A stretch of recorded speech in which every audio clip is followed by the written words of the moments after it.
ABC Actu. ABC Actu, c'est l'essentiel de l'information.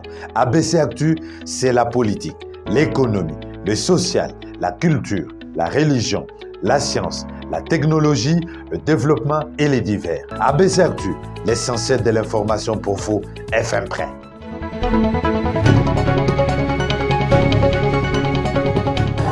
Toute l'actualité de la RDC, c'est tout de suite avec ABC Actu. Célébration de la journée internationale de droits de femmes à travers le monde.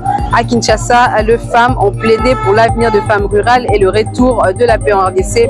Un élément à suivre dans ce journal. La population du territoire de Mayagi en Ituri utilise le shilling ougandais comme monnaie au détriment du franc congolais. Un constat amer à suivre dans ce journal. Bonsoir et bienvenue à tous dans cette session d'information. Ouvrons-la avec les mondes qui célèbrent ce 8 mars la journée de droits de femmes en République démocratique du Congo. Il n'y a pas eu d'activité officielle, mais le chef de l'État, Félix-Antoine Tshisekedi, était face aux femmes au Palais du Peuple. Celles-ci ont plaidé pour les femmes rurales déplacées des guerres dans l'Est de la République démocratique du Congo. Regardez. Les femmes rurales jouent un grand rôle dans notre pays. Elles contribuent énormément à l'économie de notre pays. Mais malheureusement, elles n'ont aucun appui. Remercier Son Excellence, Monsieur le Président de la République, chef de l'État, pour son implication personnelle dans les processus de la paix dans notre pays, afin que les femmes rurales regagnent leur village en toute sécurité pour s'occuper de leurs champs. Aujourd'hui, elles sont dépouillées de leurs terres. Elles ont perdu leurs enfants. Elles sont veuves suite à l'insécurité. L'autonomisation des femmes et des jeunes filles rurales est essentielle pour construire un avenir collectif, prospère, équitable.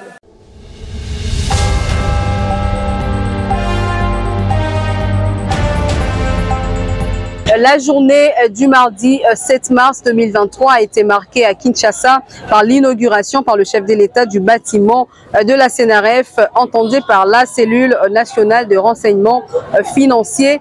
Occasion pour rappeler que la lutte contre la corruption et les antivaleurs est une des priorités en République démocratique du Congo. Inauguration ce mardi du bâtiment de la CNRF, cellule nationale de renseignement financier située sur le boulevard du 30 juin dans la commune de La Gombe par le chef de l'État. Cet événement a été ponctué de 2 discours introductifs prononcés d'une part par le secrétaire exécutif de la CNRF, Adler Kishula Betika Yeye, et d'autre part par le ministre des Finances, Nicolas Kazadi. Dans son allocution, le secrétaire exécutif du CNRF a succinctement présenté la cellule qu'il chapeaute ainsi que ses missions avant de remercier le chef de l'État et les différentes institutions qui ont œuvré pour que cet organisme devienne à ce qu'il est devenu. De son côté, Nicolas Kazadi est ministre des Finances dont le ministère assure la tutelle de la CNRF a relevé que l'événement revêtait un double caractère car l'inauguration du bâtiment coïncidait avec la présentation de la loi sur la lutte contre le blanchiment des capitaux et les financements du terrorisme et la prolifération des armes, des destructions massives, son champ d'action ainsi que ses mesures d'accompagnement. Félix Tshisekedi a symboliquement coupé les rubans d'inauguration du bâtiment flambant neuf. Cette inauguration nous rappelle que la lutte contre la corruption et les antivaleurs est une des priorités du président Tshisekedi. Ainsi, aux côtés de l'IGF, l'APLC et de la Cour de compte, le CNRF. Le CNRF vient renforcer les dispositifs institutionnels mis en place pour favoriser la bonne gouvernance en République démocratique du Congo.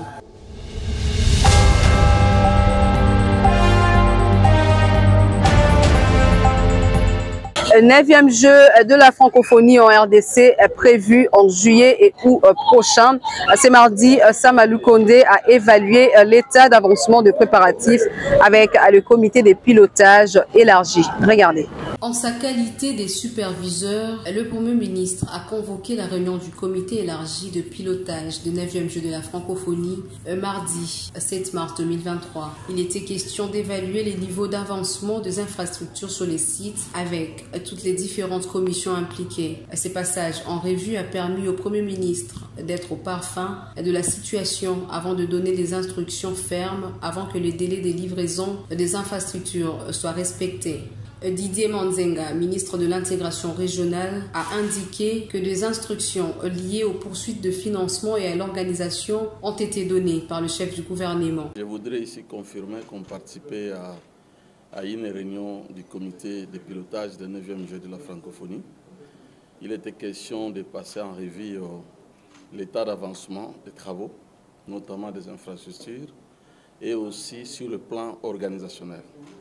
C'est dans ce cadre-là que le Premier ministre a suivi la présentation sur l'état d'avancement et il a donné des instructions liées aux poursuites de financement des infrastructures, des instructions liées aussi à l'organisation, et il a promis lui-même qu'il va effectuer une descente pour voir ce qui se fait sur le terrain. Et il nous a demandé de faire aussi pression aux entrepreneurs. Comme vous le saviez, il nous reste presque 5 mois pour recevoir et organiser les 9e Jeux de la francophonie ici à Kinshasa.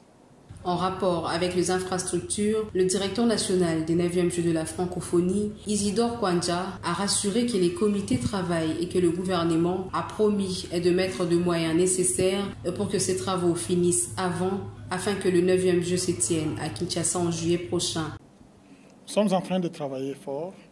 Nous sommes en train de mettre tous les moyens à disposition pour organiser ces Jeux. Et je vous informe que les jeudis, nous allons dévoiler la mascotte. Nous sommes en train de préparer cela avec les comités internationaux des Jeux de la francophonie. Et la réunion d'aujourd'hui, Son Excellence, Monsieur le Premier ministre, voulait avoir l'état de la situation. C'est ce que nous avons fait. Nous avons présenté, que ce soit sur le plan de la construction des infrastructures, que sur le plan de l'organisation matérielle. Sur le plan de l'organisation matérielle, nous sommes très avancés parce que nous travaillons en collaboration avec les experts du CIGF. Nous avons déjà commandé tout le matériel nécessaire pour le bon accueil des athlètes qui viendront ici chez nous. Sur le plan des infrastructures, là aussi, nous sommes en train de travailler et le gouvernement a promis de mettre des moyens nécessaires pour que ces travaux finissent avant et que les Jeux soient un succès ici à Kinshasa. La République démocratique du Congo s'est engagée auprès de l'OIF pour abriter à Kinshasa les 9e Jeux des pays membres de cette organisation entre fin juillet et début août 2023.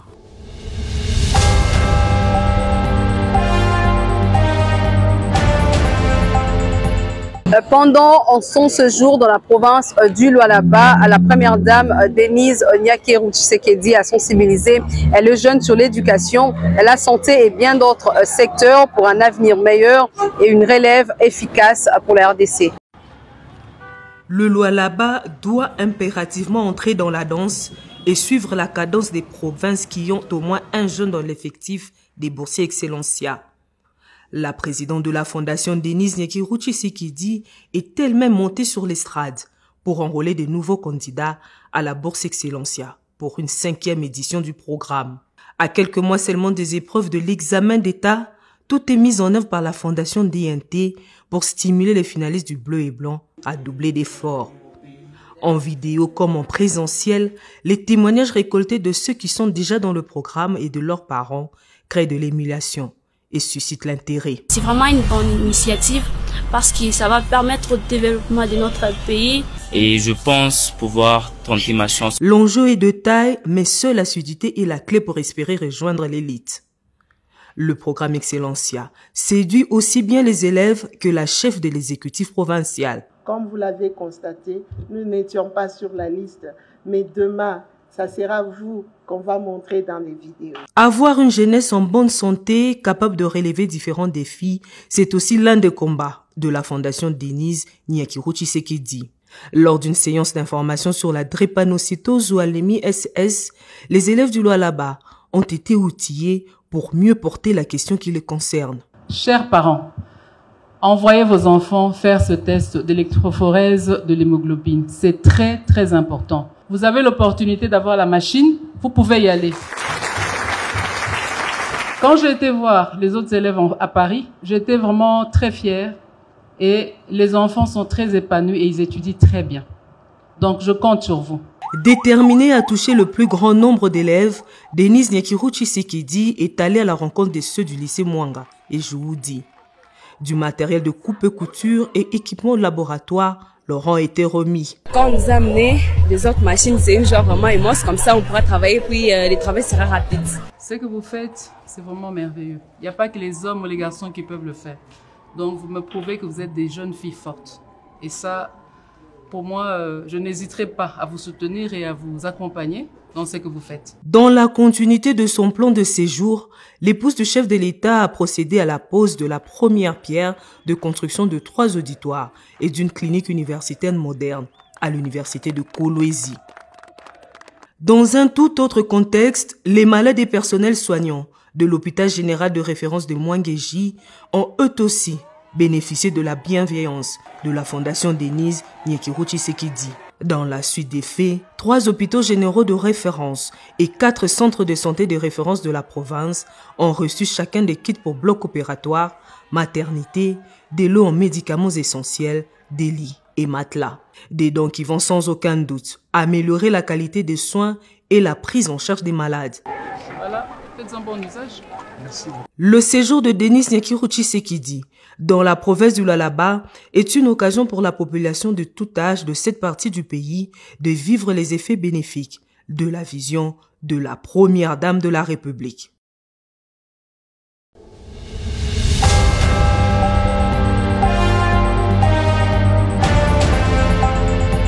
Dans la province du Nord Kivu, le gouverneur militaire Constant Ndima invite la population de sa province à éviter de s'attaquer aux contingents de l'EAC, à lui de poursuivre que ces hommes sont là pour vous protéger. Suivez ces propos lus par Guillaume Ndjike Kaiko, porte-parole de FRDC au Nord Kivu. Regardez. Monsieur le gouverneur militaire de province, son Excellence lieutenant-général Ndima Kongba Constant, demande à la population de ne pas s'attaquer aux différents contingents déployés en province du Nord Kivu dans le cadre des East African Community Regional Force, EAC-RF en sigle, car ils ne sont pas nos ennemis. En effet, il informe la population que les différents contingents présents ici chez nous laissons en exécution des accords conclus lors des assises de Luanda, des pourparlers de Nairobi et Addis Abeba, par tous les chefs d'État de l'Afrique de l'Est dont fait partie notre pays, dans l'objectif d'une solution de paix face à la guerre d'agression qui sévit dans notre pays. Ainsi, l'autorité provinciale réaffirme que notre pays a été d'accord au déploiement d'une force régionale dans le cadre décrit ci-haut. Pour ce faire, Son Excellence, Monsieur le gouverneur de province, demande avec insistance à la population d'éviter les attaques orientées vers les différents contingents de la dite force afin de ne pas tomber dans le piège tendu par l'ennemi. L'autorité provinciale appelle donc la population au calme et à l'accompagnement de tous ces contingents dans l'exécution de leur mission. Faites à Goma, le 8 mars 2023.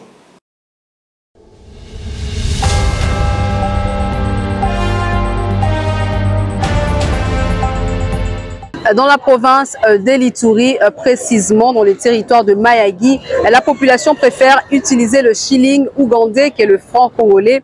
Une situation qui prouve que l'autorité de l'État n'est pas appliquée à 100% dans cette partie du pays. Retour en image. En territoire d'Aru et de Mahagi, le shilling ougandais a une influence sur le franc congolais depuis plusieurs décennies. Toute l'économie de la région est tournée vers l'Ouganda voisin et c'est malgré la présence de certaines banques commerciales sur place, explique cette vendeuse. Il y a encore de nos enfants qui sont nés dans les chalets, ils grandissent dans les chalets. Donc pour eux, ils croient que c'est le chalet qui est notre monnaie et c'est le franc congolais qui est la monnaie étrangère. Alors ce n'est pas bien vraiment pour nous les Congolais. Le mieux serait de restaurer notre droit, de remettre les chalets en Ouganda, que nous puissions utiliser notre monnaie qui est le franc congolais. Même inquiétude exprimée par ce fonctionnaire de l'État qui est obligé chaque fois de transformer son salaire payé en franc congolais en shilling ougandais pour ces transactions. La première difficulté, c'est par rapport à la monnaie étrangère que nous utilisons ici dans la commune de Mahagi. Nous avons des shillings ougandais que nous utilisons pour acheter des biens ici.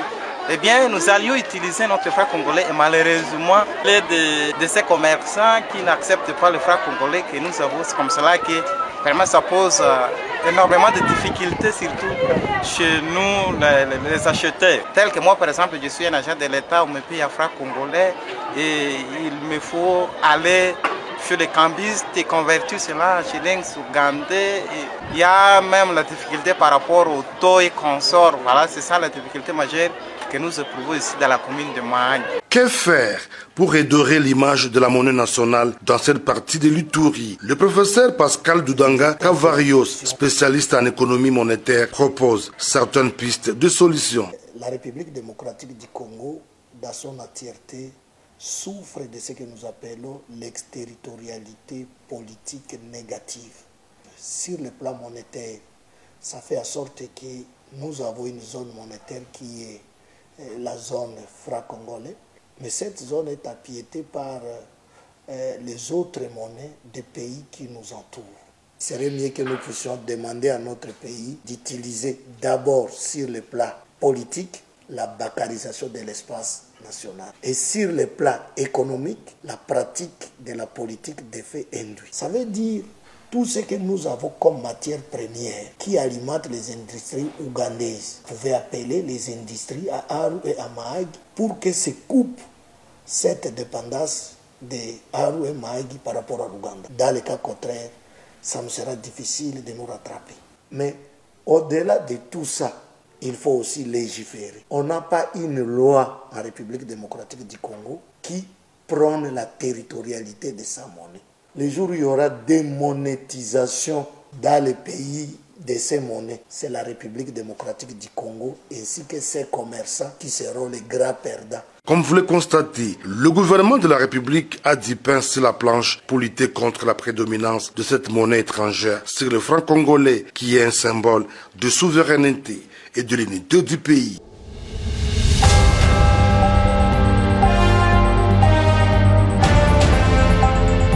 Éliminatoire CAN Côte d'Ivoire 2023, à quelques jours dès la rencontre de la troisième journée entre la RDC et la Mauritanie. Ce mercredi 8 mars, le sélectionneur national des Léopards, Sébastien Desabres, a été face à la presse au siège de la FECOFA où il a rendu public la liste des 29 sélectionnés pour cette trêve internationale.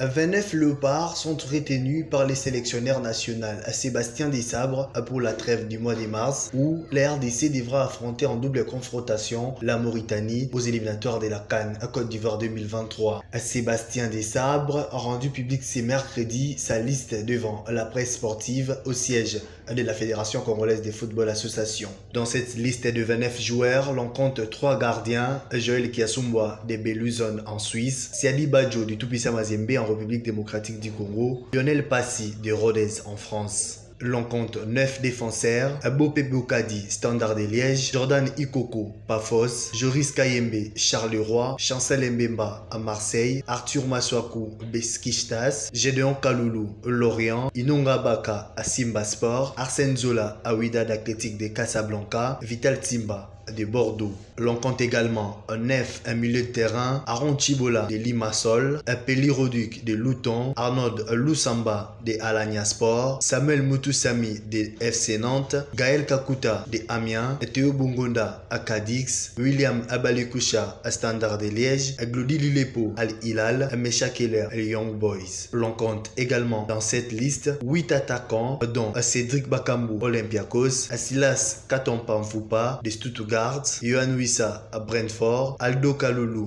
Sochaux, Shadraka Kolo Sengal, Gaëtan Lora Samsou Sport, Fiston Kalala Maïle Young Boys, Jackson Muleka à Besiktas. Pour les techniciens français, cette liste est composée des joueurs prêts à mouiller les maillots pour la République démocratique du Congo, aussi de meilleurs léopards du moment. Et on a 15 joueurs qui ont moins de 5 sélections.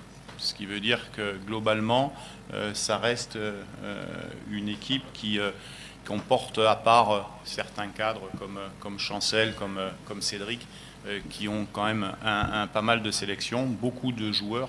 On ne peut pas dire qu'ils sont novices en termes de sélection, mais en tout cas, c'est une sélection qui, avec beaucoup de joueurs qui n'ont pas beaucoup de sélections dans le pays. Donc c'est aussi, on ne peut pas parler de jeunes sélections, c'est une sélection qui a 26 ans de moyenne d'âge.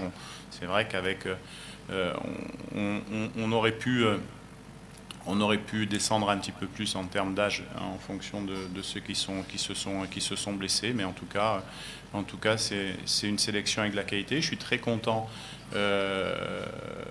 voilà, de ces 29 joueurs, et maintenant on va penser uniquement aux sportifs. Une rencontre face à la Mauritanie qui avait comme polémique les stades devant abriter cette rencontre. Sébastien Desabre rassure sur cette question que son choix était bien sur les stades. Kamalondo de Lubumbashi. La localisation et le stade du match et de la confrontation pour la Mauritanie, je suis très content.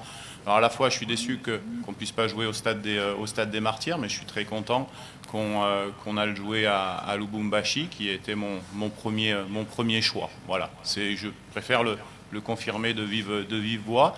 Malgré les 2 premières défaites face au Gabon et au Soudan, Sébastien Desabre s'est dit être compétiteur. Lui et son groupe, ils vont y croire jusqu'à la dernière journée de ces éliminatoires.